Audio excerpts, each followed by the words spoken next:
en retard. Donc. En tout cas, bon, bonjour à toutes et à tous d'être là pour ce cours sur le changement climatique. Donc, c'est un nouveau cycle de cours que l'on ouvre justement sur les enjeux énergétiques et climatiques dans le monde et aussi au Québec. Donc, nous avons le plaisir d'accueillir les shifters de Montréal et Julien Toussaint qui va pour présenter ce cours. Donc, il va nous expliquer qui sont les shifters et qui il est lui aussi. Donc, le cours va se dérouler en 4 séances, donc sur 4 semaines. Donc, le premier cours va être consacré surtout à la physique du changement climatique et à l'état actuel des connaissances sur ce phénomène physique.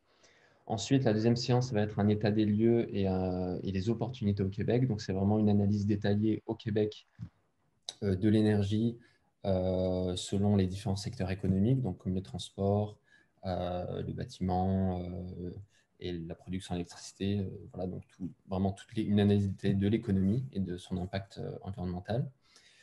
Une troisième séance qui va être dédiée à l'impact du numérique au Québec. Donc, les shifters de Montréal ont produit une analyse sur l'impact du numérique, qui est très intéressante d'ailleurs. Donc, je vous invite à y participer. Et puis, c'est un peu original parce qu'on entend beaucoup parler de l'impact du numérique, mais c'est vrai que concrètement, il y a peu de données et d'études. Et enfin, une dernière séance sur les low-tech, donc tous les instruments, les outils à basse technologie par rapport au high-tech qu'on a tendance à promouvoir aujourd'hui dans nos sociétés. Voilà, donc il y aura également plusieurs événements ponctuels au fur et à mesure là, de la session et des mois à venir sur des enjeux énergétiques et sur l'environnement. Voilà, donc Julien, je te laisse la parole pour cette première séance et puis bon cours à tout le monde. Ok, merci Hugo. Et donc avant de commencer, j'en profite pour remercier tous ceux qui sont présents ici pour suivre cette session. Et puis je remercie aussi évidemment l'UPOP et donc à nouveau Hugo pour nous donner la chance de présenter ces différentes sessions sur l'urgence climatique et sur les différents rapports qu'il peut y avoir avec nos utilisations de l'énergie. Donc merci à tous. Pour commencer, donc je vais me présenter. Donc moi, Julien Toussaint, je suis ingénieur et consultant en énergie et en environnement, donc dans le cabinet de conseil qui s'appelle SIA Partners, et je traite essentiellement donc de problématiques d'optimisation du réseau d'électricité et également de l'implémentation de stratégies bas carbone, donc à savoir pour une organisation, comment est-ce qu'on peut mesurer son empreinte carbone, l'analyser et derrière décliner des initiatives pour réduire en fait ces émissions de GES. Au niveau des Shifters Montréal, donc déjà pour présenter les Shifters Montréal, il faut parler du Shift Project, qui est en fait un groupe de réflexion français, une entreprise qui a été créée en 2010 donc par ce monsieur, Jean-Marc Jancovici, qui est un expert des questions énergétiques. Et donc la mission du Shift Project, c'est vraiment d'influencer le débat sur la transition énergétique, principalement en Europe, mais qui a vocation à avoir une aura de plus en plus large, en proposant vraiment des solutions bas carbone et qui ont une acceptabilité d'un point de vue économique, social et environnemental. Et donc, leur grand livrable, ça va essentiellement être des rapports donc à destination des grandes parties prenantes gouvernementales ou bien des entreprises privées, voilà, pour faire le lien entre économie et énergie. Donc, ça va être cette année, ils ont notamment sorti un plan de transformation de l'économie française, donc pour vraiment permettre à l'économie de se relancer suite au Covid et sur tous les secteurs économiques. il y a eu un autre rapport qui a fait pas mal de bruit, celui sur donc c'est une série de rapports sur la sobriété numérique où ils sont venus faire l'évaluation de l'impact environnemental du numérique, de suivre un petit peu cette tendance depuis le début, depuis en fait le XXe siècle, et en particulier quels pouvaient être les impacts en termes d'énergie et donc en termes d'environnement. Et en tout cas, pour appuyer un petit peu tous ces travaux, parce qu'il faut savoir que le Shift Project, c'est qu'une quinzaine de personnes, ils peuvent s'appuyer sur une association de bénévoles qui s'appelle les Shifters. En fait, les Shifters Montréal, c'est l'association et antenne locale des Shifters à Montréal. Donc, les Shifters Montréal, ça a été fondé il y a près de 2 ans maintenant. On compte une cinquantaine de membres, donc vraiment une trentaine d'actifs. Et il faut savoir que vraiment, nous, notre ambition, c'est de diffuser les messages du Shift Project en matière d'énergie et de climat, et puis en les adaptant au contexte local, puisqu'on ne pourrait pas uniquement ramener toute cette matière ici sans essayer de la filtrer un petit peu pour qu'elle soit plus recevable, justement, au niveau du Québec et plus largement au niveau de l'Amérique du Nord.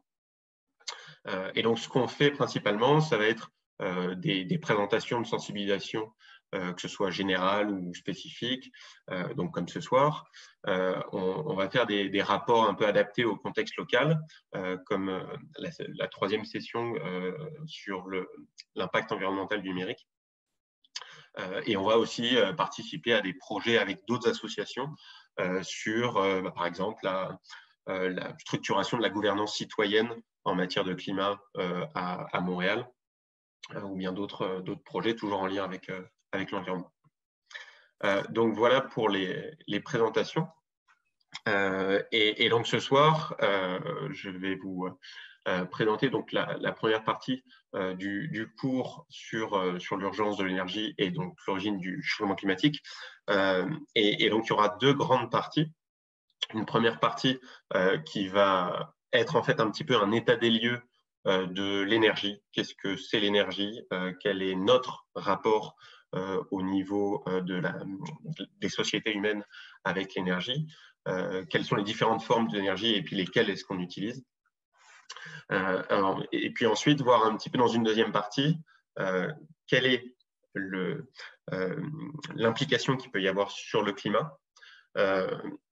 Donc, en faisant d'abord un état des lieux sur les conditions climatiques et ensuite en observant justement les conséquences qu'il peut y avoir et les conséquences projetées, en particulier par des experts sur le climat. Donc, pour commencer, il faut savoir que l'homme s'est progressivement asservi à des machines de plus en plus puissantes. Donc, vous voyez ici différentes machines qui ont une certaine puissance. Il faut savoir que puissance et énergie, c'est très lié puisque l'énergie, c'est uniquement une puissance utilisée pendant une certaine période de temps. Et donc, petit à petit, l'homme, donc par exemple, au début du XXe siècle, se servait uniquement de sa fourche pour labourer ses champs et de ses bras pour construire des maisons. Et puis, au fur et à mesure, on a commencé à utiliser donc avec environ 100 watts de puissance pour les jambes, 10 watts de puissance pour les bras. Et puis, on a commencé à utiliser des machines un peu plus énergivores, donc par exemple des tracteurs, l'équivalent de 600 humains, donc 600 paires de jambes, pour labourer nos champs, des engins de construction d'une centaine de kilowatts, des camions, donc là on arrive sur 400 kilowatts, soit 4000 paires de jambes, des avions autour de 100 mégawatts. Et puis ce que vous voyez là dernièrement, c'est un laminoir industriel, donc également d'une puissance de 100 mégawatts, et qui permet donc d'aplatir des tôles. Donc quand on connaît la puissance de cette machine versus ce qui peut être développé par un être humain, on se rend compte donc que c'est 10 millions de fois plus important. Et donc, en fait, pour faire marcher un laminoir industriel, si on essaye de se projeter en ayant uniquement des Québécois, par exemple, il faudrait qu'il y ait tout le Québec qui soit avec des marteaux pour taper sur des tôles toute l'année pour produire donc ce que fait uniquement un laminoir industriel. Et donc, au niveau énergie, justement, l'être humain, il faut lui laisser un petit peu de répit. Donc, on va dire que s'il travaille un jour sur 2, il va pouvoir fournir 100 kWh sur une année. Un engin de chantier, ça aura fourni cette quantité d'énergie en 1 heure. Et puis, donc, en un peu plus de 3 secondes pour notre laminoir industriel. Donc, vous comprenez que petit à petit, on est vraiment devenu dépendant de ces machines qui consomment toujours plus d'énergie. Et pour illustrer un petit peu plus ce fait, je vais vous passer rapidement une petite vidéo. Hop.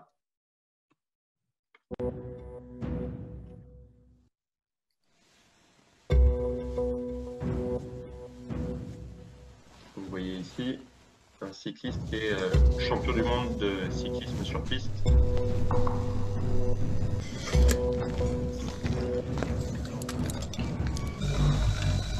Il va tâcher de produire suffisamment d'énergie pour faire griller une tartine.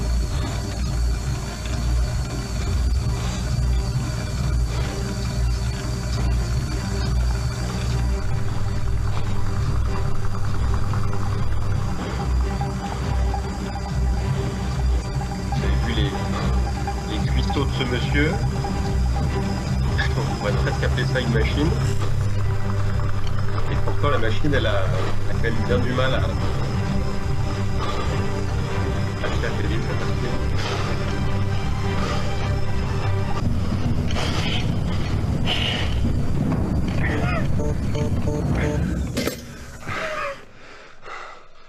Voilà. Donc là, l'ensemble de l'opération, elle dure à peu près 2 minutes. Donc j'ai coupé pour que ça soit moins long. Et vous voyez que donc là, il est vraiment à bout et complètement épuisé pour uniquement fournir 0,02 kWh. Donc c'est vraiment rien. Et c'est ce qu'il a fallu pour griller une tartine de pain. Donc maintenant, avec cette image-là, on va pouvoir se dire, pour fournir 1 kWh, qu'est-ce qu'on peut utiliser? Donc vous voyez avec notre cycliste, si on reprend cette allégorie-là, cette image-là, donc pendant 1 heure avec 10 cyclistes, pas 10 Robert, mais 10 cyclistes un peu plus moyens comme vous et moi. Enfin, je ne sais pas s'il y a des cyclistes professionnels qui sont ici, mais en tout cas 10 cyclistes moyens. Pendant 1 heure, on va réussir à fournir 1 kWh. On pourra fournir la même quantité d'énergie donc dans les conditions climatiques du Québec avec 12 mètres carrés de panneaux solaires qui vont fonctionner donc pendant 1 heure à peu près. Avec une éolienne de 5 mètres de diamètre qui tourne pendant 1 heure, donc toujours dans les conditions du Québec, on va fournir ce kilowattheure. Seulement le problème avec ces 2 types d'énergie, c'est, comme j'imagine que vous le savez, elles ne sont pas vraiment stockables. Donc il va falloir consommer directement cette énergie ou réussir à la stocker dans une batterie. Ce qu'on va pouvoir faire aussi, et c'est ce qu'on utilise principalement au Québec, c'est donc de faire tomber de l'eau qui va entraîner une turbine et donc générer de l'électricité. Et donc à peu près pour fournir 1 kWh, on va avoir besoin de 8000 litres d'eau qui tombent de 50 mètres de haut. Donc là, tout ce qu'on a vu, j'imagine que vous le savez, c'est ce qu'on appelle des énergies renouvelables. Maintenant, on va s'intéresser à des… et donc, la biomasse, le bois, ça va être la dernière énergie renouvelable, où avec une bûche, on va pouvoir fournir ce kilowattheure. Et ensuite, on va s'intéresser à des énergies qui sont beaucoup plus concentrées, où avec 1,5 litre de gaz déjà bien compressé, on va pouvoir avoir cette quantité d'énergie, également avec un petit tas de charbon, une canette de pétrole et seulement une pincée d'uranium. Et donc là, si on se les représente vraiment à échelle réelle, en fait, vous voyez que d'un point de vue volume, nos énergies fossiles qui sont ici sont bien plus concentrées que des énergies dites un peu plus propres, et que c'est pour ça qu'on les a privilégiées, donc pour justement alimenter nos machines très énergivores. Donc maintenant, si on regarde un petit peu la croissance économique mondiale sur les 2 derniers millénaires, on va voir que on est resté à un niveau assez stable et constant jusqu'au début du 19e siècle, et qu'à partir du moment où on a commencé à consommer du charbon, là, on a notre PIB mondial qui a augmenté d'à peu près 3% en moyenne chaque année pour arriver aujourd'hui donc à peu près 40 donc c'est 40 billions de dollars. Donc on peut se poser la question de, sans ces énergies fossiles, donc le charbon, puis le pétrole, le gaz, où est-ce qu'on serait? Est-ce que voilà, ce serait juste la continuité de cette droite-ci? C'est une question qu'on peut se poser. Et si on regarde maintenant le lien entre PIB et consommation énergétique, ce qui est intéressant, c'est qu'on voit que ça fait presque une droite. C'est-à-dire que plus on produit et plus on a d'activité économique, plus on consomme d'énergie. Et ce qui est aussi intéressant, c'est de voir que tous ces petits points-là, ça suit historiquement donc nos années depuis le milieu du 19e siècle. Vous voyez qu'ici, on était à peu près vers 1950 et aujourd'hui, jusqu'en 2016. Et donc, ça peut potentiellement prouver que notre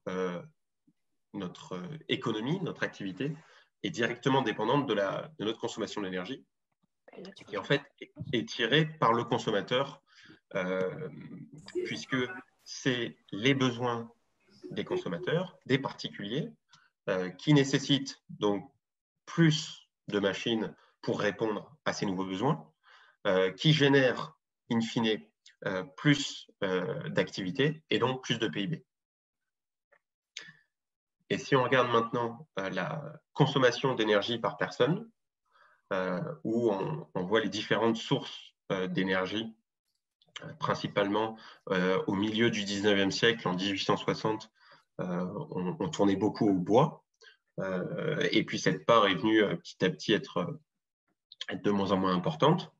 Donc on était à peu près 10 000 kWh par personne en moyenne au milieu du XXe siècle. Et donc on était toujours à faire les récoltes manuellement dans les champs. Et maintenant, aujourd'hui, donc c'est des énormes moissonneuses-batteuses qui vont aller labourer des champs qui sont et récolter donc dans les champs qui sont toujours plus grands, et pour pouvoir alimenter donc des particuliers qui se sont créés un nouveau besoin, donc par exemple aller manger des frites et des burgers au McDonald's.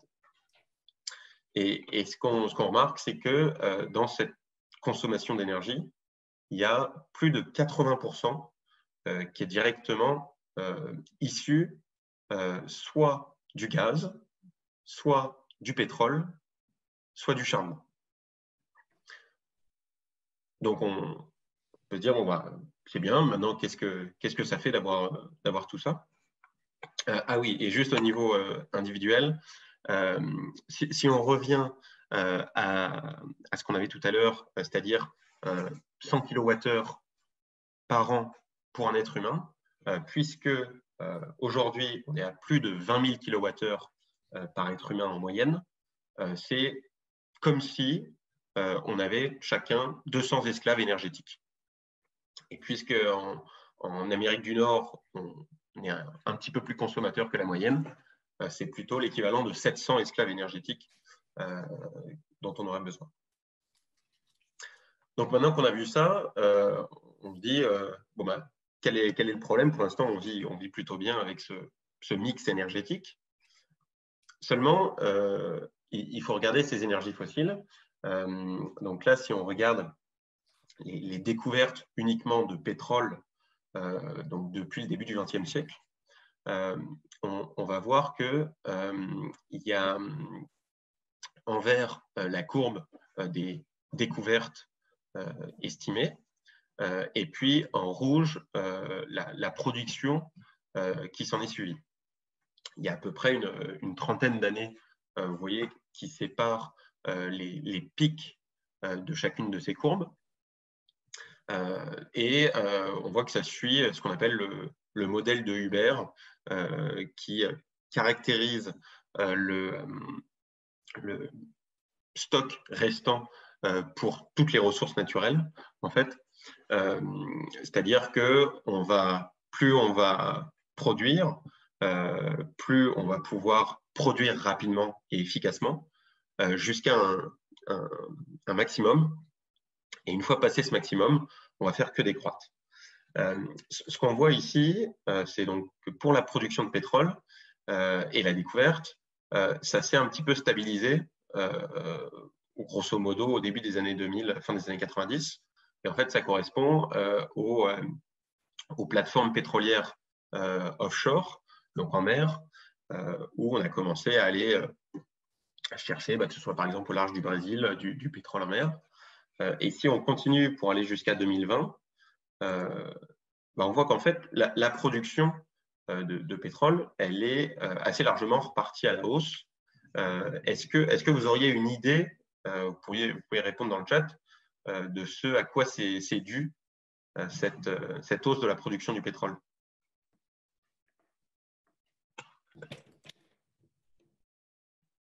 Hop.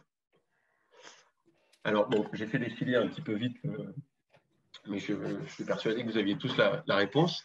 C'est effectivement les shales, donc les pétroles de schiste, donc qui ont commencé à être exploités principalement aux États-Unis dans le milieu des années 2000 et qui ont permis justement aux États-Unis d'être les premiers producteurs de pétrole au milieu des années 2010.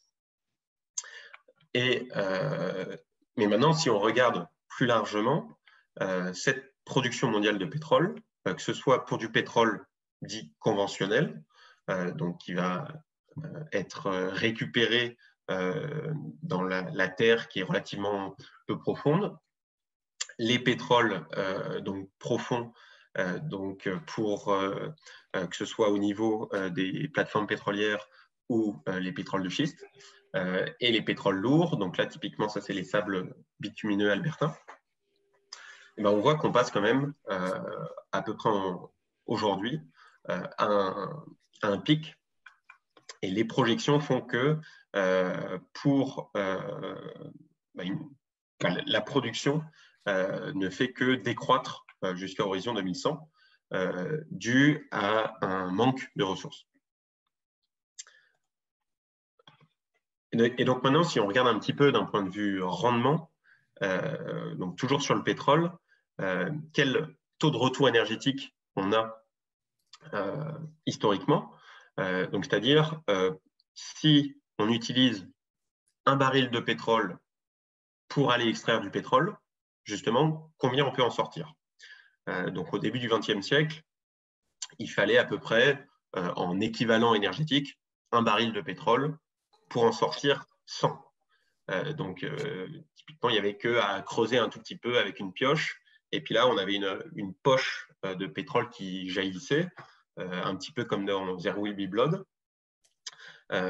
Et en fait, au fur et à mesure qu'on épuisait ces différentes ressources, il a fallu ramener des machines pour donc que ce soit des ponts, toute une infrastructure en fait, pour aller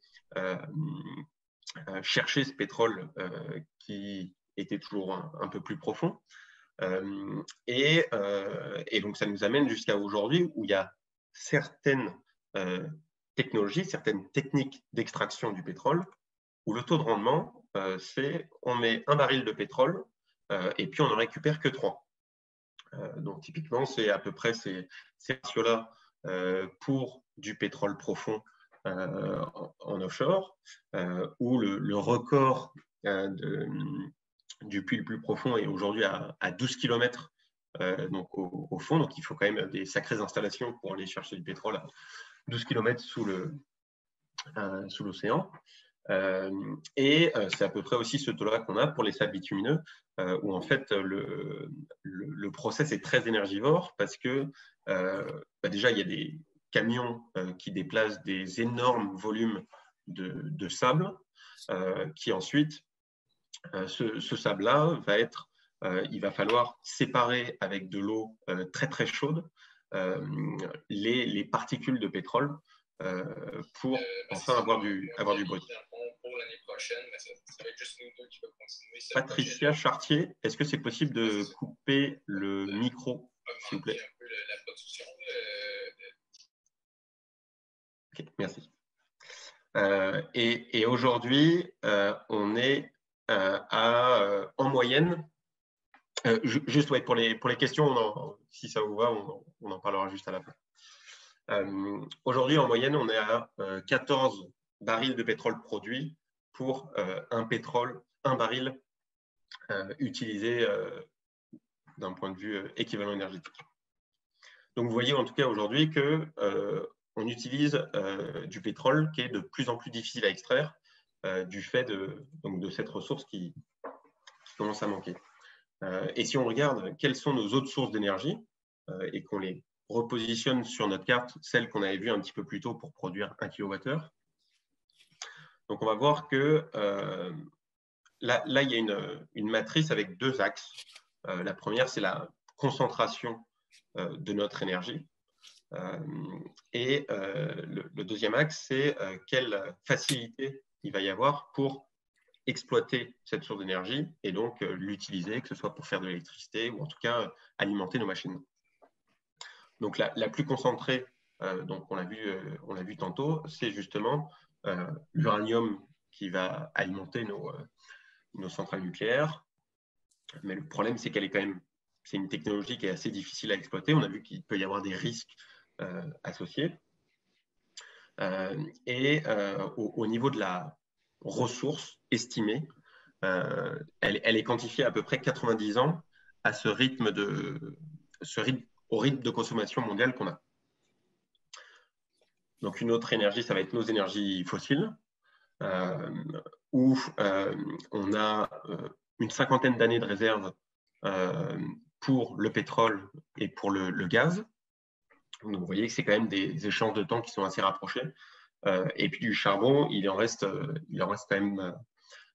pas mal. Une petite précision là-dessus, sur les chiffres en particulier affichés sur la durée restante. Faut savoir que plus on a de la ressource, moins on va investir dans de la découverte et moins on aura un chiffre fiable sur cette durée restante. Et ensuite, donc, dans nos autres sources d'énergie, on va avoir la biomasse ici, de la géothermie et de l'hydroélectricité qui seront assez simples à exploiter mais peu concentrées. Et enfin, peu concentrées et difficiles à exploiter, de l'éolien et du solaire. Mais l'avantage quand même de ces 5 dernières énergies, c'est le fait qu'elles soient renouvelables et donc qu'il n'y ait pas vraiment de notion de réserve et en tout cas de limitation de la ressource. Seulement, est-ce qu'on est bien sûr de ça? Parce que le fait d'utiliser ces nouvelles énergies, ça demande des métaux rares. On n'en parlera pas forcément ce soir, c'est pas l'enjeu de la session. Mais donc, il faut en fait aller extraire des métaux pour pouvoir produire l'ensemble des nouvelles technologies, que ce soit les éoliennes, les panneaux solaires, les aimants, les batteries. Et donc, qui dit métaux dit forcément ressources non renouvelables. Et donc, plus on l'exploite, plus on va arriver à une limite. Et en plus, actuellement, pour produire ces métaux et les extraire, on utilise beaucoup d'énergie et en plus, c'est principalement de l'énergie fossile, puisque donc il y a à peu près 70% de ces métaux rares qui sont issus de la Chine. Et en Chine, c'est que ce soit au niveau électricité où l'essentiel de l'électricité est produite à base de charbon, ou bien même sur des machines qui marchent aux énergies fossiles. Enfin bref, c'est presque que des énergies fossiles, donc beaucoup de pollution. Donc vous voyez que ce problème de la finitude de la ressource, il est assez généralisé. Et ça fait qu'il faut quand même se poser la question du est-ce que cette politique de création toujours de nouveaux besoins, il ne faut pas un petit peu la remettre en question. Et en fait, un deuxième enjeu qu'on a, parce que ça, c'est uniquement un enjeu qui s'applique aux sociétés humaines, mais si on regarde l'ensemble des sociétés vivantes sur Terre, il y en a un autre enjeu, c'est justement celui de l'environnement, dont on va parler tout de suite. Donc, ici, on va parler de climat, et ce qui est important quand même de faire pour commencer, c'est bien de faire la distinction entre le climat et la météo, puisqu'il y a beaucoup de climato-sceptiques qui vont utiliser la météo comme étant un contre-argument du réchauffement climatique. Donc, ce qu'il faut bien se dire, c'est que la météo, c'est en fait une quantification du climat, mais très, très localisée et ponctuelle. Donc, ça va être juste à un moment donné, on va dire, voilà, il va faire telle température, il va y avoir telle condition atmosphérique, il va y avoir du vent, du soleil, ce genre de choses. Le climat, c'est l'ensemble de ces conditions sur une échelle de temps qui est bien plus grande. On va parler de climat sur plusieurs dizaines d'années et ça va s'appliquer à l'ensemble du système Terre. Donc, c'est quand même bien important de faire cette distinction entre météo et climat pour ne pas tomber dans le piège des climato-sceptiques. Donc, maintenant qu'on a vu ça, on va s'intéresser au système climatique qui est en fait composé de plusieurs sphères. On va avoir une première sphère qui est l'hydrosphère, qui est en fait l'ensemble des étendues d'eau, que ce soit les rivières, les océans sur Terre. On va avoir les surfaces continentales, vraiment la croûte terrestre, l'atmosphère, la cryosphère, donc c'est tout ce qui est glacier, arctique, antarctique, et enfin tout ce qui est biosphère, que ce soit biosphère végétale ou animale. Et bon, on ne va pas rentrer dans le détail de toutes ces sphères, mais ce qu'il faut comprendre, c'est qu'elles sont vraiment toutes maillées les unes entre elles, et la moindre petite modification, le moindre petit changement sur une des variables de ces sphères-là va induire des changements sur les autres. Donc ça, c'est le point qu'il faut retenir. Et ça change en fait très lentement. Ça changeait en tout cas très, très lentement.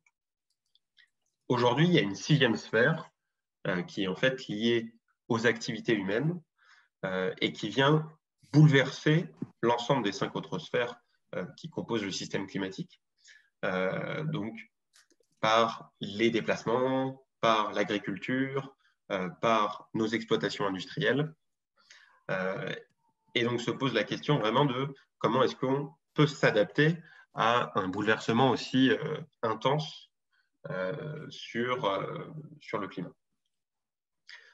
Comment est-ce qu'on a pu observer dans un premier temps les évolutions du climat et en particulier de la température et de savoir pourquoi est-ce que ça pouvait être lié au CO2.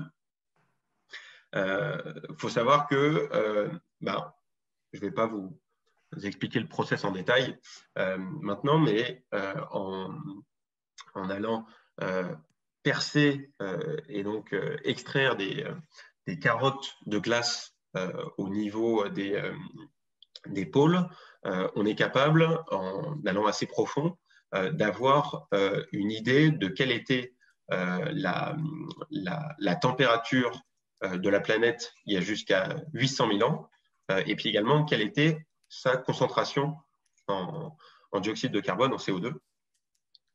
Et vous voyez que sur l'ensemble de ces 800 000 ans, les deux courbes sont vraiment très reliées. Donc, dès qu'on a une petite augmentation de CO2, on a une augmentation de température et inversement. Et ce qu'on observe là, c'est cette élévation de la concentration en CO2, sans pour autant observer tout de suite une augmentation aussi drastique de la température. Mais c'est pour ça qu'on a des experts qui prévoient ces scénarios à plus 5, plus 7 degrés à cause de cette augmentation de la concentration en CO2. Et j'ai replacé un petit peu sur ce graphe des grands événements pour la civilisation humaine, donc l'apparition de l'Homo sapiens il y a à peu près 200 000 ans, et puis la naissance de l'agriculture il y a 10 000 ans, ou en tout cas ce qu'il faut comprendre, c'est que ces activités-là, elles se sont faites dans un climat qui était relativement peu fluctuant. Donc maintenant, si on regarde un peu plus la Terre dans sa globalité, faut savoir que donc, sans effet de serre, et on va voir ce que c'est après, la Terre, ce serait juste une boule de glace qui serait à peu près en moyenne à moins 18 degrés. Grâce à notre atmosphère et à l'effet de serre naturel, on a en fait la Terre qui oscille entre 10 degrés et 15 degrés. 10 degrés, vous voyez qu'on a une grosse calotte glaciaire et donc l'essentiel du Québec, par exemple, qui est sous la glace, tout le nord de l'Europe également. Donc, quand on est à 15 degrés, qui correspond en fait à la période actuelle, on a la Terre telle qu'on la connaît aujourd'hui.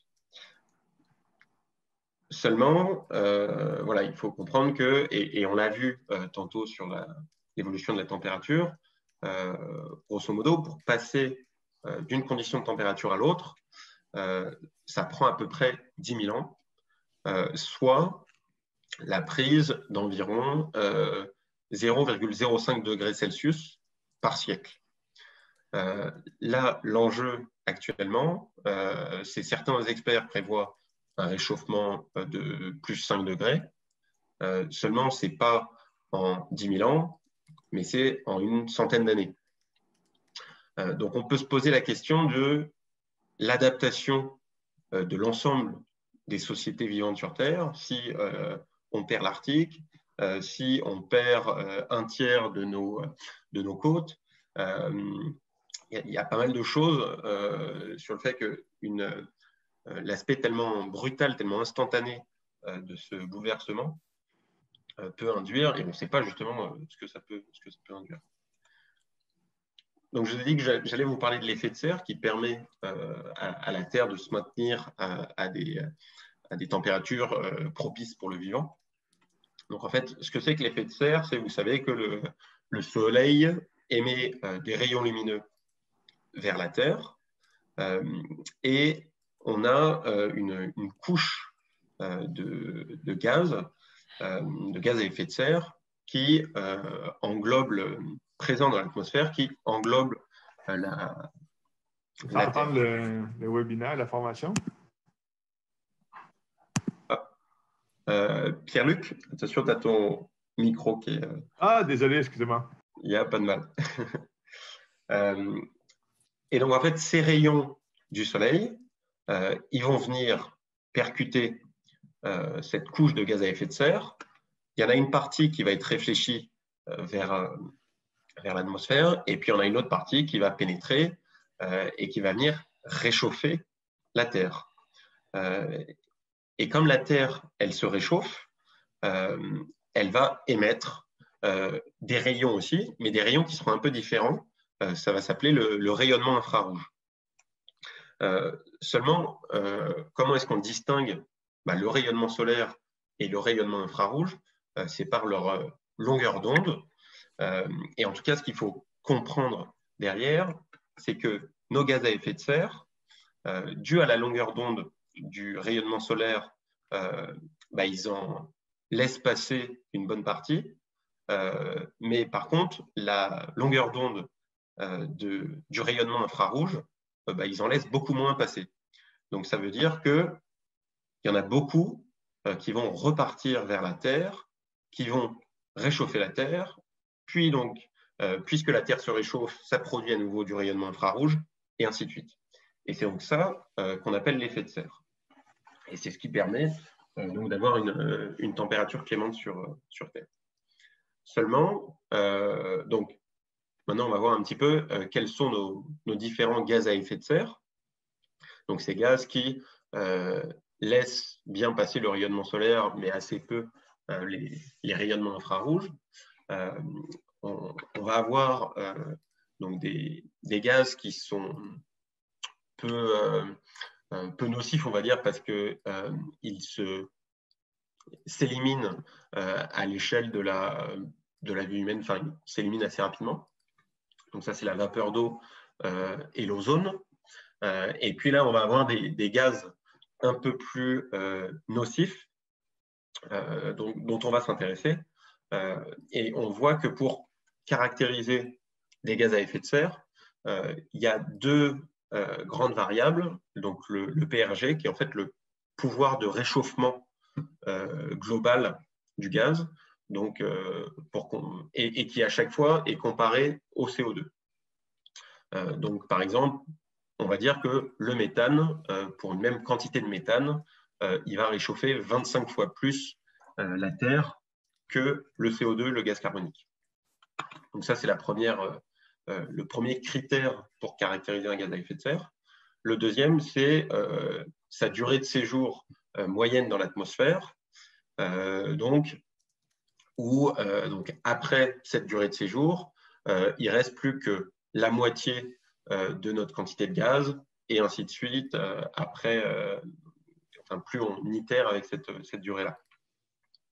Et donc, vous voyez qu'on a principalement des gaz carboniques, donc du CO2 qui va être issu de la combustion industrielle, du méthane qui va être émis beaucoup par de l'élevage ou bien de la déforestation, qui va rester un peu moins longtemps que le CO2, 300 fois plus réchauffant que le CO2. Il va y avoir le protoxyde d'azote qui vient beaucoup des engrais qu'on utilise et qui va rester à peu près aussi longtemps que le CO2. Et ensuite, on va avoir ce qu'on appelle des halocarbures qui peuvent provenir, par exemple, des fluides réfrigérants et qui, eux, ont un pouvoir de réchauffement bien plus important et qui restent également bien plus longtemps. Donc, on va parler un petit peu plus de l'ensemble de ces gaz à effet de serre, à savoir comment est-ce qu'ils se répartissent dans l'atmosphère un peu plus tard. Et maintenant, ce qu'il faut voir, c'est quels sont, donc, dans notre système climatique, les sources et les puits de carbone qui permettent en fait déjà d'émettre des gaz à effet de serre, donc dont du CO2, dont du méthane, dont ces choses-là, et donc les puits qui permettent de les absorber.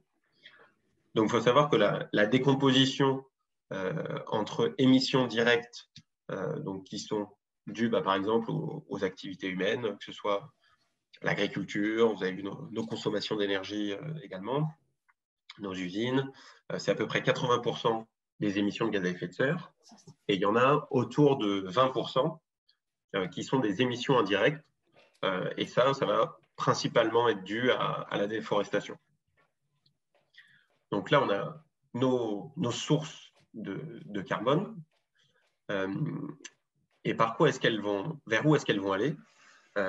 Donc il y en a seulement un peu moins de la moitié qui va directement aller dans l'atmosphère, parce que deux autres puits qui permettent d'absorber ce carbone et donc de limiter le réchauffement de la Terre, ça va être, donc il y en a 30% qui vont aller dans des espèces végétales, donc dans les sols, et puis il y en a un peu moins de 30% qui va directement être absorbé et dissous dans l'océan. Seulement, voilà, la question qu'on peut se poser, c'est jusqu'à quand? Parce que ce n'est pas des puits sans fond de carbone, et au fur et à mesure qu'on les remplit, ils ont une capacité d'absorption qui est de moins en moins grande, et ça fait que ce chiffre de 44%, plus on émet ici, plus ça risque d'augmenter. Donc maintenant, vous avez compris un petit peu quels sont les grands processus du système climatique et quels sont les impacts des gaz à effet de serre. On va parler un petit peu des conséquences qu'on observe et celles qui peuvent être projetées. Donc déjà, d'un point de vue température, on voit ici l'évolution de la température sur l'ensemble du globe sur la période 2006-2015 par rapport à l'ère pré-industrielle, donc au XIXe siècle. Et on voit que pour presque l'intégralité des régions du monde, il y a eu une augmentation de la température qui est d'autant plus importante plus on se rapproche des pôles, que ce soit ici et principalement du pôle Nord. Et si on fait d'ailleurs un petit zoom sur le Québec, on voit que là, on est plutôt entre 1,5 et 2,25. Donc, si on se réfère à l'objectif général des accords de Paris qui visent à limiter le réchauffement global de 2 degrés, faut savoir que au Québec, ça sera quand même un peu plus que 2 degrés, puisqu'on y est déjà. Et justement, quand on parle de ces scénarios, donc ça, c'est les scénarios du GIEC, donc qui est un groupe d'experts sur le climat, et qui ici vient quantifier les RCP 2.6, RCP 4.5, RCP 8.5, c'est 3 scénarios différents à horizon 2100 pour venir quantifier notamment la température terrestre. Et vous voyez donc sur nos cartes, ils viennent quantifier le nombre de jours par année au-dessus d'un seuil mortel, donc c'est-à-dire où les conditions climatiques sont trop chaudes, trop humides pour la vie humaine. Et donc, le RCP 2.6, il faut savoir que c'est grosso modo le scénario où on reste à 2 degrés. Le 8.5, c'est celui où on fait du plus 5 degrés. Et c'est en fait celui vers lequel on se projette si on continue donc au rythme de consommation actuel. Donc, vous voyez que sur du 8.5, on a à peu près, dans une grande partie de l'Amérique du Sud, une bonne partie de l'Afrique centrale et puis toute l'Asie du Sud-Est, on a à peu près tous les jours de l'année où ces conditions critiques sont atteintes et remettent en cause la vie humaine. Une autre observation et projection qu'on peut avoir, donc toujours du GIEC et en lien avec nos scénarios de température.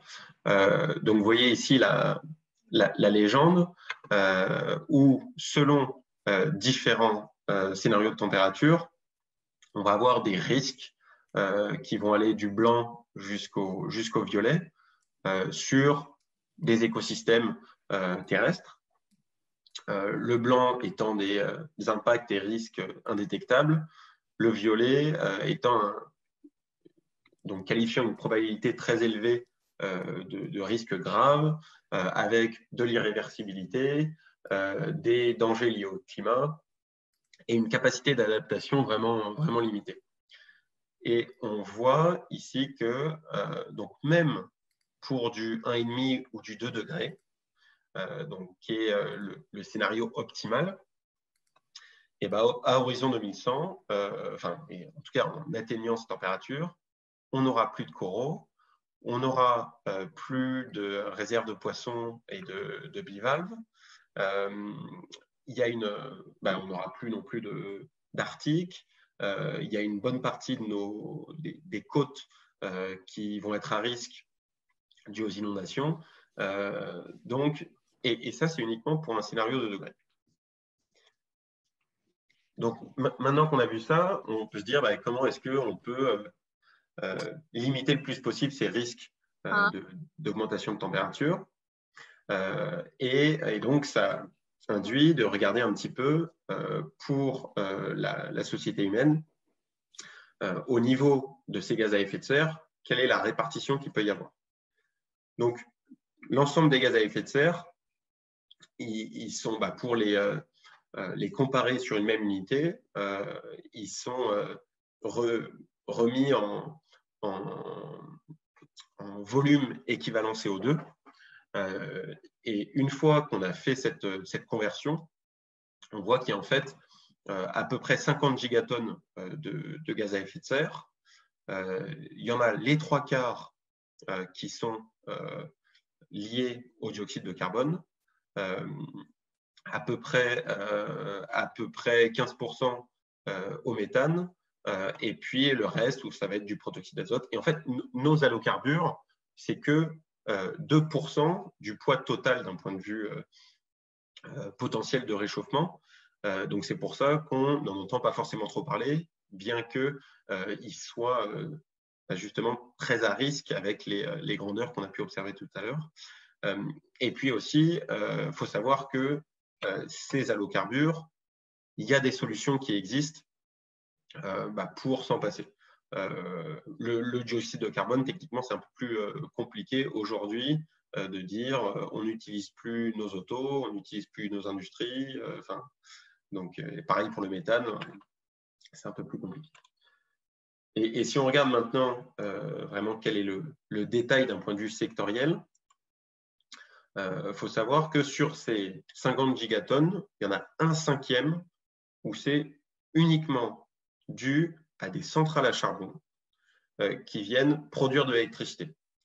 Donc, au Québec, ce n'est pas du tout quelque chose qu'on observe, puisqu'on est à 99% d'énergie renouvelable. Et en tout cas, il n'y a pas de centrale à charbon au Québec. Par contre, dans des pays, par exemple en Asie et en Chine, c'est leur source d'énergie principale aujourd'hui pour produire de l'électricité.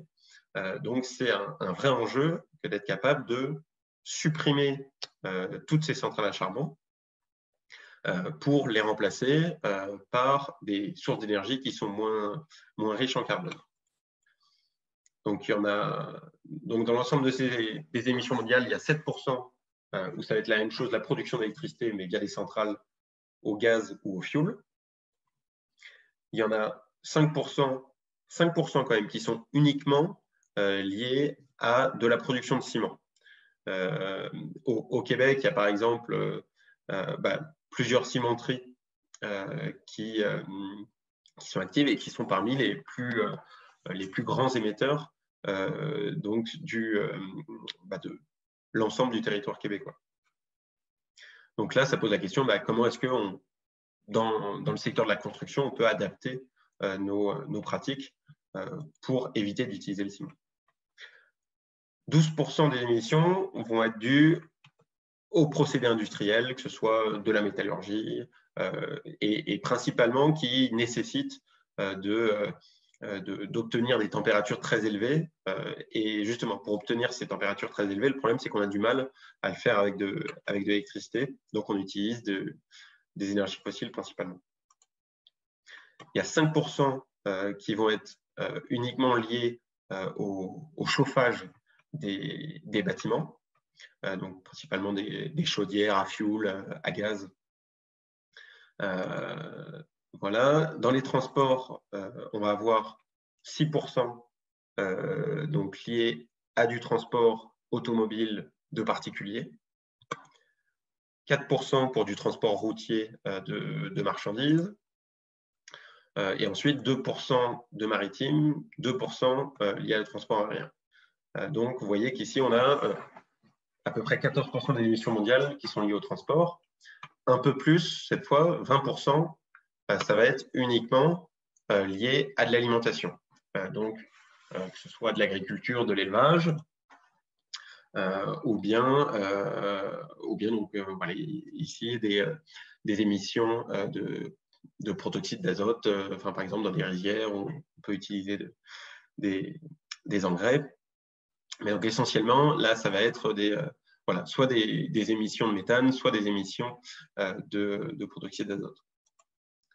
Et enfin, on va avoir du 9% lié à la déforestation, des émissions indirectes, et du 7% d'autres usages, que ce soit par exemple des flux de réfrigérants, ou bien également, donc là vous voyez ici un centre de données, où on a dans ces 7%, et 4% quand même qui auraient pu avoir une part juste pour lui, sur l'usage du numérique.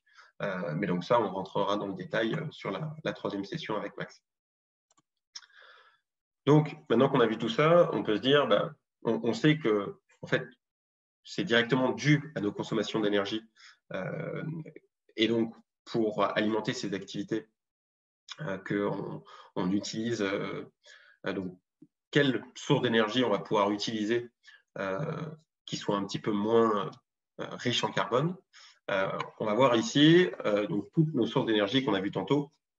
Et cette fois, on va les qualifier en fonction de leur empreinte carbone par unité d'énergie utilisée. Et donc, si on recommence par l'uranium, on va commencer par le charbon, en fait, en commençant par l'énergie qui est la plus émissive et la plus polluante. Donc, vous voyez que c'est ici le charbon. Est-ce que vous avez une idée de ce que pourrait être la suivante? Je ne sais pas si les gens peuvent parler. En tout cas, la suivante, ça va être le pétrole, donc qui est un peu moins émissive que le charbon, mais qui nécessite quand même 800 grammes de CO2 par kilowattheure. On aura ensuite le gaz à 400 grammes. Ensuite va venir le solaire, ça a beau être renouvelable, le fait qu'il y ait besoin de beaucoup d'énergie fossile aujourd'hui pour produire ces panneaux et pour extraire les métaux rares, fait que c'est quand même une énergie assez à impact d'un point de vue de l'environnement.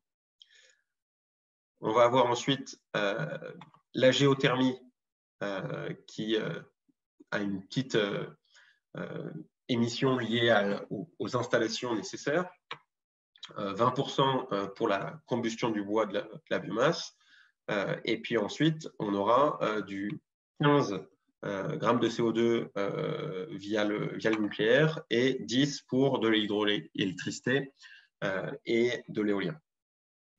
Donc vous voyez en tout cas ce qu'il faut retenir, c'est que donc, par rapport à du pétrole ou du charbon, il y a certaines énergies qui sont 100 fois moins polluantes.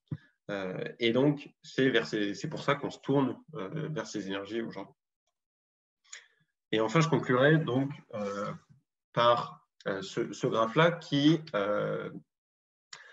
trace un petit peu la route pour pouvoir atteindre l'objectif des 2 degrés.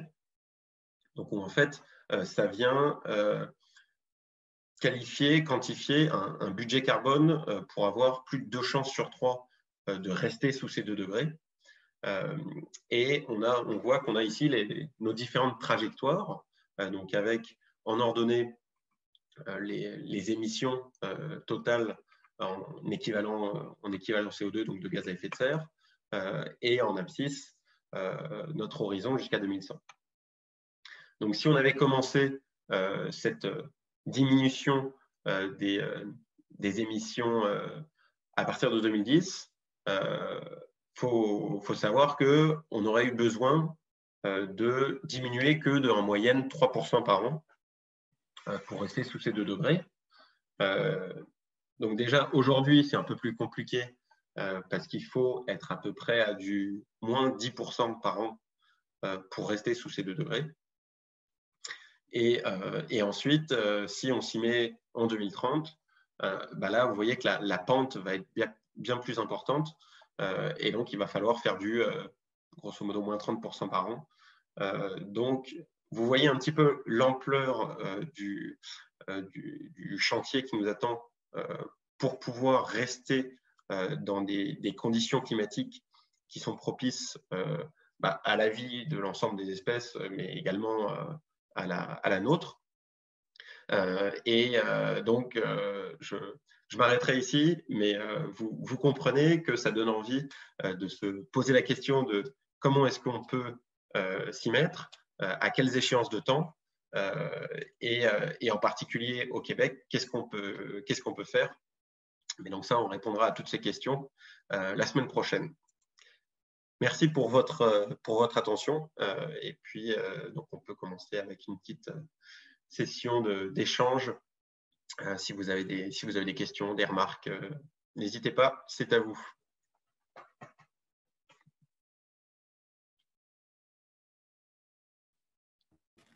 Merci beaucoup, Julien. Donc, si vous avez des questions, juste prenez la parole ou alors peut-être inscrivez-vous, enfin, marquez vos questions sur le chat si vous le désirez. Enfin, en tout cas.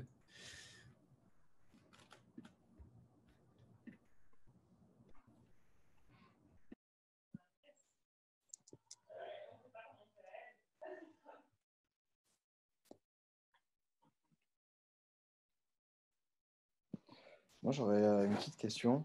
Vous m'entendez bien? Oui. Une petite question. Est-ce qu'on peut revenir sur la matrice où tu montrais les impacts de chacune des... Oui, exactement. Là, concrètement, on fait quoi étant donné qu'on l'a vu, les énergies les plus... les moins émissives, en fait, sont également celles qui produisent le moins concrètement, sont le moins concentrées. Oui. Ouais. Après, il y en a qui sont... c'est justement la question de se poser, est-ce qu'on se concentre que sur des énergies renouvelables? Est-ce qu'on va aller utiliser un petit peu de nucléaire qui a un impact d'un point de vue CO2 assez neutre sur l'environnement? Est-ce que donc c'est sûr que il faut être capable de destiner un mix qui soit à la fois acceptable, réalisable d'un point de vue des conditions locales de chacun des pays, et puis aussi de se dire, quand on a des énergies éoliennes ou solaires, assurer l'activité sur l'ensemble de la journée, ça c'est quelque chose. Donc, comment est-ce qu'on couple ça à des solutions de stockage? C'est des questions qu'il faut se poser, mais là, ça va être du cas par cas. Donc, ça va vraiment dépendre de où on se situe pour pouvoir dire quel est le mix optimal. Ok, merci beaucoup. Juste, Julien, pour peut-être rebondir sur cette question, est-ce que ça veut dire tout simplement que si on ne peut avoir accès qu'à des énergies moins concentrées, est-ce que ça veut dire qu'on va devoir arrêter certaines activités, ou en tout cas baisser le niveau d'activité actuel, industriel, par exemple? Ouais. Ouais, c'est bonne question. Alors, est-ce que on va avoir sinon des champs d'éoliennes et de panneaux solaires qui vont recouvrir un tiers de la surface du globe? Est-ce qu'on va aller mettre des panneaux solaires aussi dans l'espace pour potentiellement aller récupérer l'énergie solaire au plus proche de… donc, c'est… Ou bien, on se dit effectivement qu'on réduit nos consommations pour pouvoir se délaisser en fait des énergies fossiles, se contenter de ce qu'on peut utiliser en plus petite quantité en solaire et en éolien. C'est sûr qu'après, il y a d'autres énergies potentielles. Là, on ne mentionne pas, par exemple, l'hydrogène, qui est quand même particulièrement en vogue au Canada, au Québec, et qui peut se concentrer davantage, qui peut potentiellement être utilisé pour de la mobilité. Mais le problème, c'est que c'est compliqué à faire accepter socialement, de se dire, à partir d'aujourd'hui, on décroît. On décroît dans nos consommations, on décroît dans nos activités, uniquement pour préserver notre planète, pour préserver nos prochains. Ça, c'est compliqué à faire accepter, mais c'est sûr que c'est des enjeux qui doivent être discutés au niveau politique. Alors, de Pascaline sur le chat. Ouais. Alors, Pascaline, est-ce que l'impact carbone pour les énergies alternatives dans le schéma prend en compte les émissions liées à leur fabrication? Oui. Oui, puisque sinon, en fait, on serait à zéro pour des panneaux solaires et pour de l'éolien. Puisque si on regarde uniquement les phases d'utilisation de ces énergies et donc de production de l'électricité, il y aurait, ce ne serait pas exactement zéro, puisque c'est vrai qu'il y aurait quand même des déplacements de techniciens pour venir opérer ces installations, mais ça serait bien moins élevé.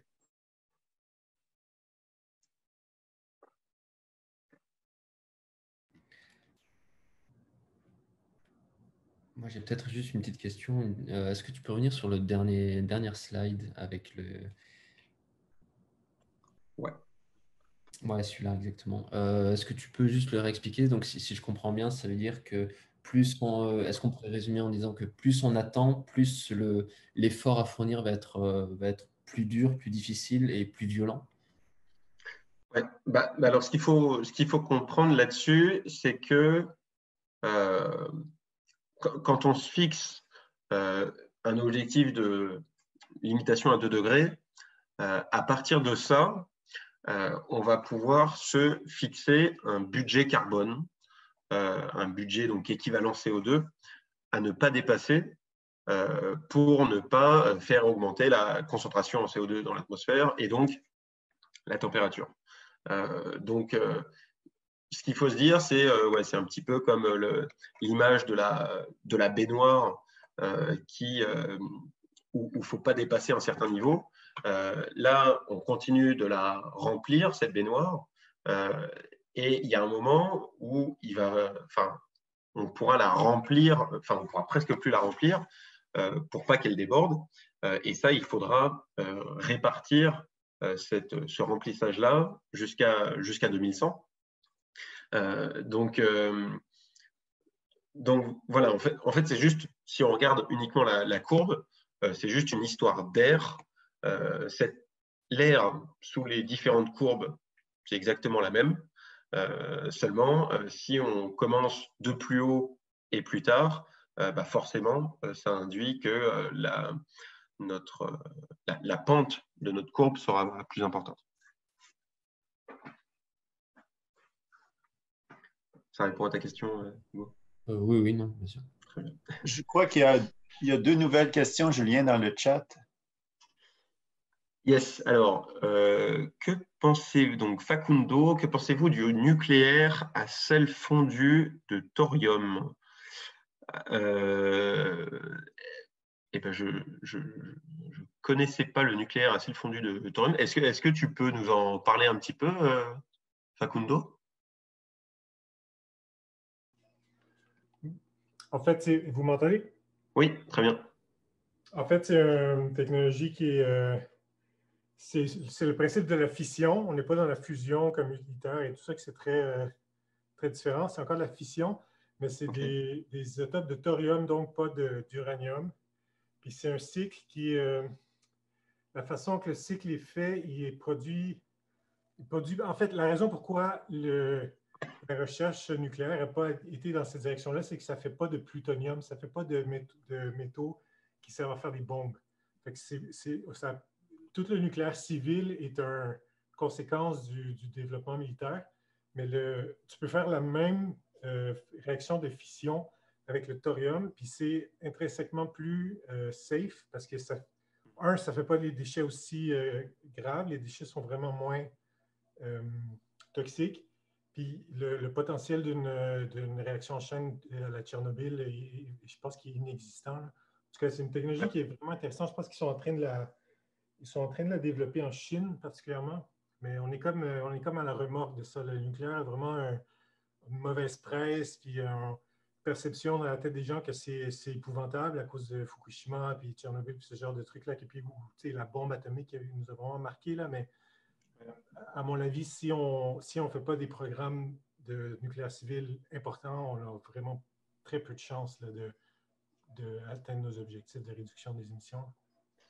C'est sûr que pour en revenir un peu plus haut niveau sur l'utilisation nucléaire, l'avantage que ça peut avoir, c'est que ça peut nous permettre de conserver ou presque conserver nos niveaux de vie actuels pour se lancer dans la transition et pour permettre le développement de nos énergies plus renouvelables, puisqu'on a vu qu'il y avait de la ressource et on a vu qu'aujourd'hui, on n'est pas dans un modèle à la fois technologique et économique pour que nos énergies renouvelables soient vraiment complètement acceptables aujourd'hui. Donc, le nucléaire, je ne connaissais pas le sel fondu de thorium, mais le nucléaire au niveau large, que ce soit sur de la fission ou sur de la fusion, c'est sûr que ça serait mieux parce que ça réduirait encore davantage les risques puisqu'on n'a pas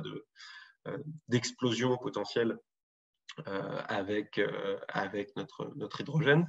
Ça peut vraiment être un levier, un catalyseur de cette transition-là pour éviter, enfin en tout cas limiter la décroissance qu'on peut envisager. Alors, une question de Diallo. Quelle source d'énergie pour l'Afrique en tenant compte du coût en tenant compte, donc tu veux dire quelle source d'énergie on devrait utiliser en Afrique?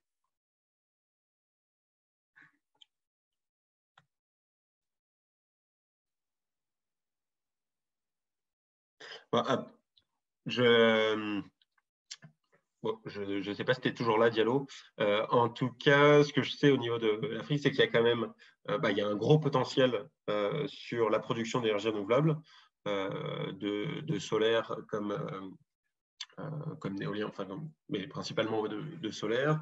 Il y a dans les plus gros projets de parcs solaires qui se déploient. Il y a notamment un des plus gros qui est au Maroc.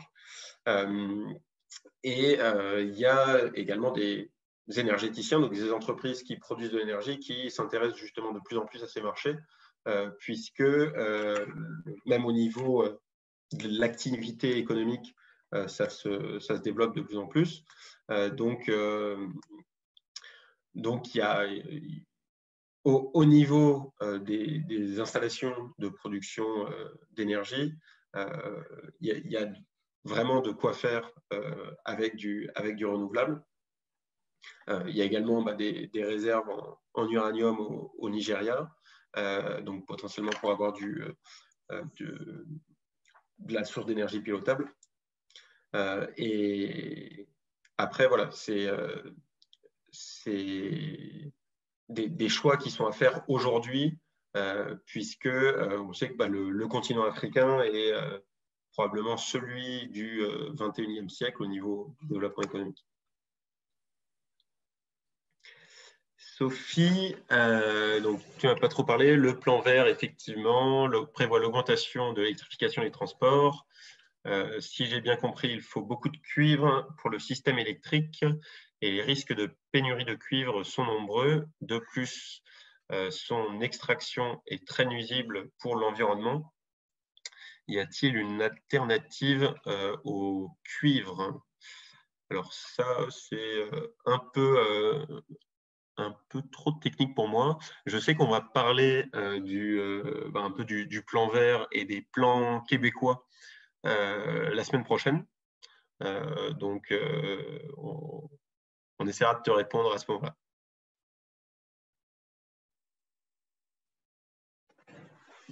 Julien, c'est Cédric, tu veux que je fasse un commentaire? Absolument, Cédric, vas-y. En fait, alors oui, le cuivre, c'est un enjeu, mais l'avantage des métaux, c'est qu'ils sont entièrement recyclables. Il faut juste de l'énergie.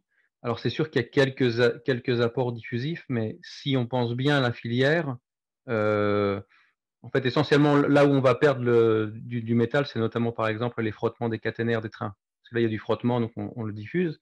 Mais quand on construit un moteur électrique dans une voiture, le cuivre, tu ne le perds pas. Il faut le recycler, il faut le refondre.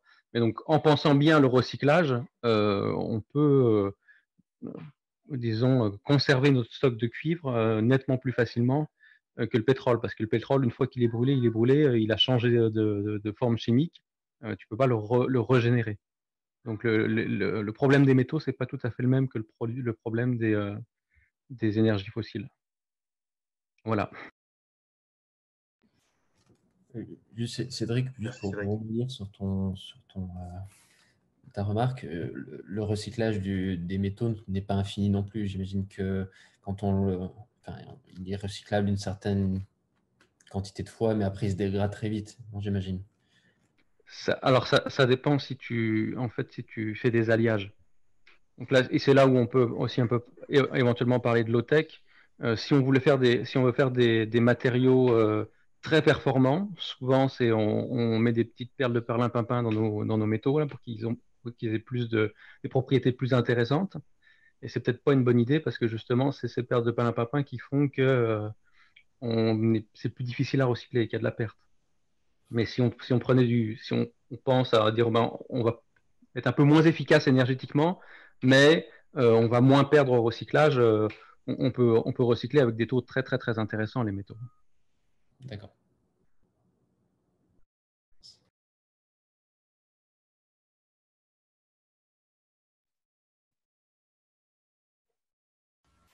J'aurais une question par rapport aux véhicules électriques. Parce que je crois que c'est le gouvernement canadien a annoncé qu'en 2035, la vente de voitures neuves serait obligatoirement électrique. Puis je me demandais, est-ce que c'est une solution ou est-ce que c'est trop tard? Est-ce que ça sert à rien?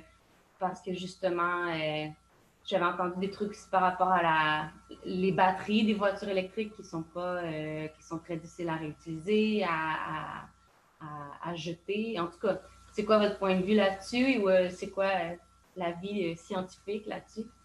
Il y en a un. Ouais. Merci pour la question, parce qu'en plus, c'est particulièrement adapté au contexte du Québec. Déjà, juste petite amendement dans ce que tu disais, c'est pas au niveau canadien, c'est au niveau québécois, où on fixe l'arrêt de la vente de véhicules à essence en 2035. Après, l'avantage qu'il y a au Québec, et donc pour les véhicules électriques, c'est que l'électricité, elle est très propre. Donc si on regarde ici, les grammes de CO2 par kilowattheure, on est à peu près 20 grammes de CO2 par kilowattheure produit. Donc c'est vraiment une des électricités qui est les plus propres au monde, ce qui fait qu'il y a une vraie pertinence pour l'utilisation des véhicules électriques. Bon, après, de là à faire tout un plan vert uniquement tourné là-dessus, c'est peut-être un peu trop facile, mais c'est pour ça que, en tout cas, c'est très pertinent de se projeter sur du véhicule et de la mobilité électrique, que ce soit pour du transport de particuliers ou bien du transport de marchandises au Québec.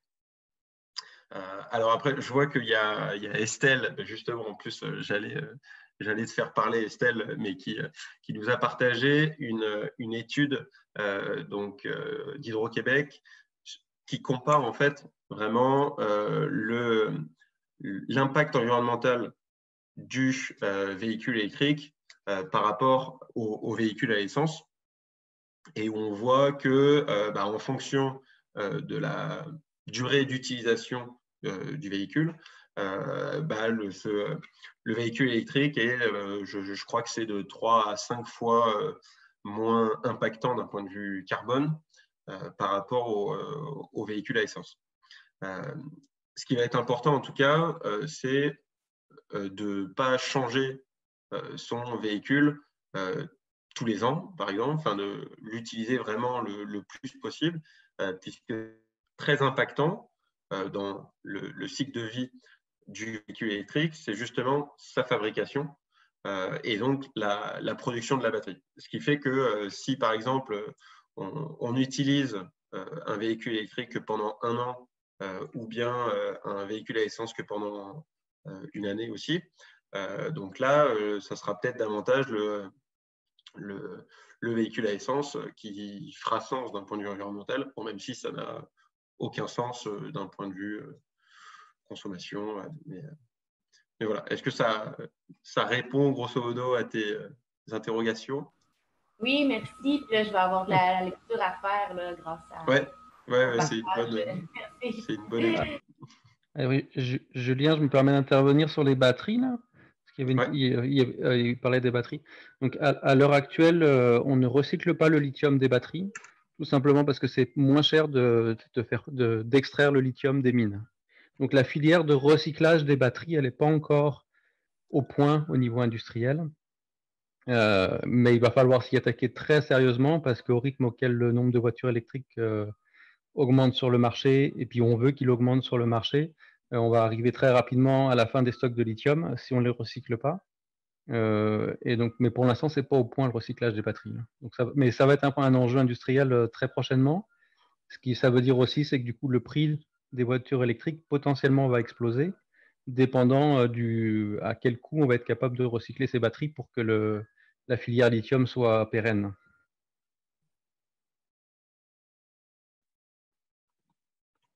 Yes, merci Cédric pour ce petit complément. Ouais, c'est sûr que cet enjeu du recyclage des métaux, et ça emmène sur la question suivante donc d'Ali et Cécile, il est vraiment clé si on veut entretenir cette vision de la transition énergétique qu'on a à l'heure actuelle, pour en plus perpétrer nos niveaux de consommation. Donc c'est sûr qu'il faut réussir à avoir des taux de recyclage plus importants pour en particulier les métaux rares. Grosso modo, aujourd'hui, c'est sous réserve, mais il me semble que c'est à peu près ça, on est en moyenne entre 5 et 10% de taux de recyclage sur des gros métaux les plus utilisés. Donc pour nos énergies renouvelables. Et pourtant, comme tu disais Cédric, en fait, il faut qu'il y ait une filière du recyclage qui se consolide et donc sous l'influence de la décision politique, hein, qui devrait, pour vraiment se mettre en place et être capable de, en fin de vie, aller collecter les différents appareils, les différentes machines, les équipements qui arrivent à terme, pour pas uniquement, comme ce qu'on fait aujourd'hui, pour plus de 90% des déchets au Québec, que ça finisse en décharge et puis enfoui. Donc là, en fait, il y a un vrai enjeu là-dessus sur, que ce soit au Québec, même au niveau mondial, avoir des normes communes de recyclage pour faire naître un autre marché d'ailleurs et que ça s'entretienne. Et une source pour le taux de recyclage des différents matériaux, je te dirais, faut aller regarder du côté de Guillaume Pitron, et c'est la guerre des métaux rares, je crois que ça s'appelle. Mais voilà, je te mets le Guillaume Pitron. Et ouais, il a écrit un bouquin qui s'appelle, il me semble, La guerre des métaux rares, où il y a énormément de sources, justement, sur l'utilisation et l'exploitation de ces métaux, et jusqu'au recyclage.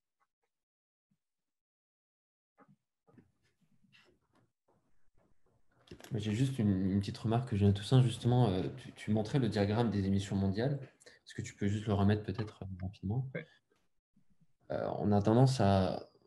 Ouais, non, c'est ça, exactement. On a tendance à toujours se focaliser sur les voitures électriques, etc. Mais si on regarde bien, c'est 6% des émissions mondiales. Donc, mettons qu'on arrive mettons dans le monde entier, à réussir à changer le parc immobilier de 50% en voitures électriques.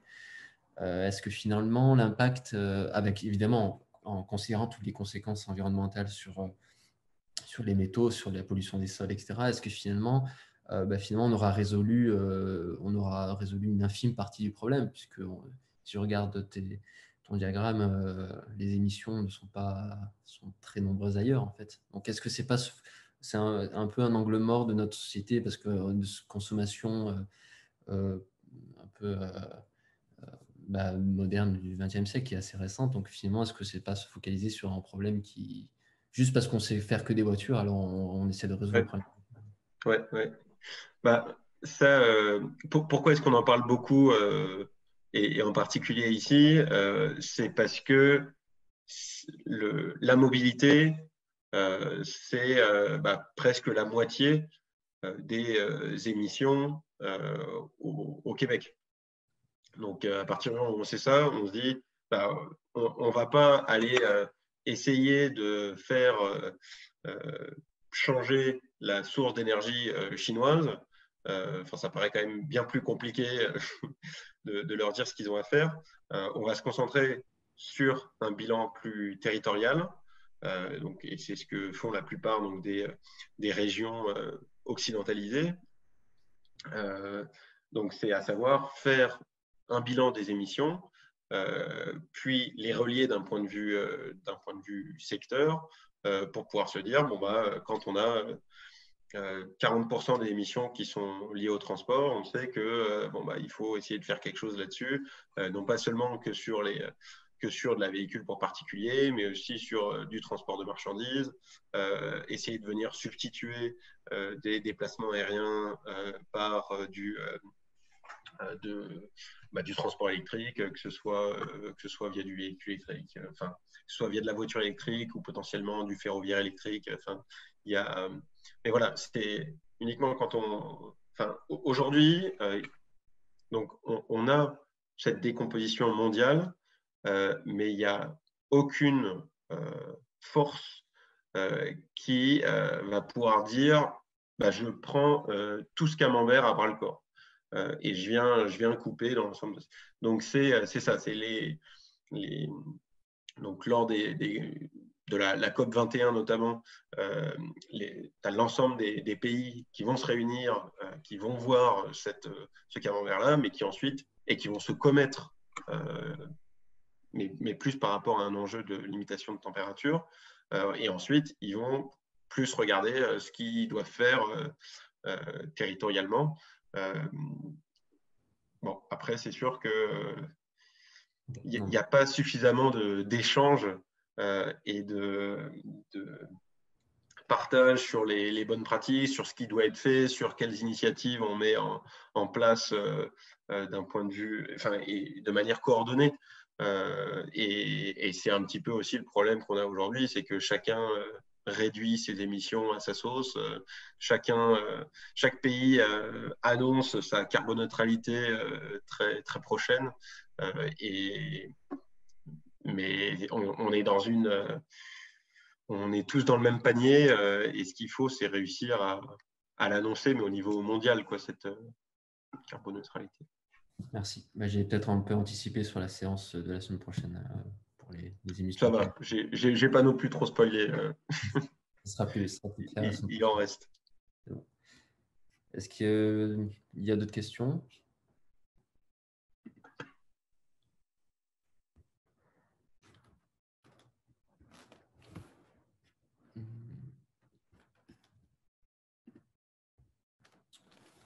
Ok, donc j'imagine que s'il n'y a pas d'autres questions, on va peut-être s'arrêter là. En tout cas, merci Julien pour cette bonne présentation puis ces réponses enrichissantes. Et puis merci à tout le monde d'avoir participé à cette séance. Et puis en espérant vous retrouver pour la séance prochaine, qui va se concentrer plus sur l'état de l'énergie et des émissions au Québec. Voilà, donc merci à tous et à toutes. Et merci Julien et merci Bruno pour la technique. Merci beaucoup. Merci à tous. À bientôt. Bye bye. Merci. Merci. Merci Étienne.